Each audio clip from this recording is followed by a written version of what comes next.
Réussir ton linguistic speaking, c'est très simple, à condition de suivre ces 5 conseils.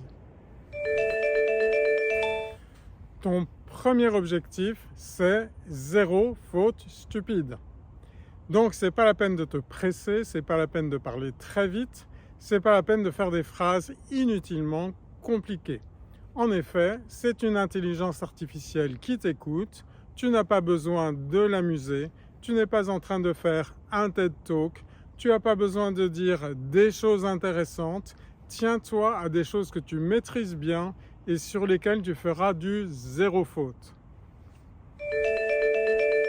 Deuxième conseil, varie ton vocabulaire. Ne dis pas South Africa is an amazing country with amazing people and amazing landscapes. 3 fois amazing, c'est absolument nul.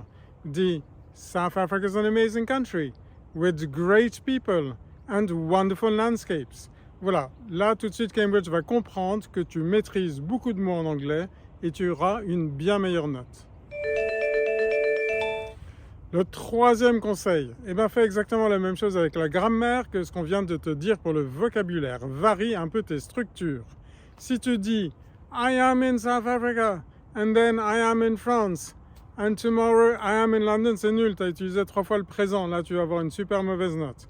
Alors dis I was in South Africa, then I came to France and afterwards I will go to London. 3 structures grammaticales tout de suite.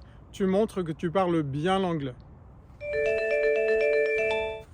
Quatrième conseil par rapport aux questions relativement longues pour lesquelles tu disposes d'1 minute de préparation et tu dois ensuite parler pendant 1 minute. C'est assez long, 1 minute pour parler.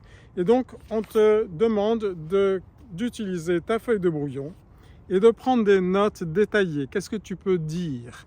Et quoi d'autre? Et qu'est-ce que dirait quelqu'un d'autre? Et où est-ce que ça se passe? Et comment ça se passe? Et où ça se passe, et quels sont les contre-arguments, et quelles sont les causes, et quelles sont les conséquences, etc. etc. C'est pas grave si tu es coupé en fin de phrase à la fin de ta minute. Par contre, c'est grave si tu n'occupes que 30 secondes alors que tu avais 1 minute pour parler. Cinquième et dernier conseil. Dans le linguistic speaking, vous avez plusieurs phrases à lire qui s'affichent à l'écran. On vous donne chaque fois quelques secondes de préparation. Et la règle du jeu, c'est de lire ça naturellement, sans forcément vous dépêcher, vous avez le temps, en prononçant correctement chacun des mots et en mettant correctement l'accent tonique sur la phrase. Donc, si vous avez à lire « The cat is the most fabulous place on earth », lisez tout simplement « The cat is the most fabulous place on earth ». Isn't it? Voilà. Speak English and be happy. On vous souhaite un excellent examen.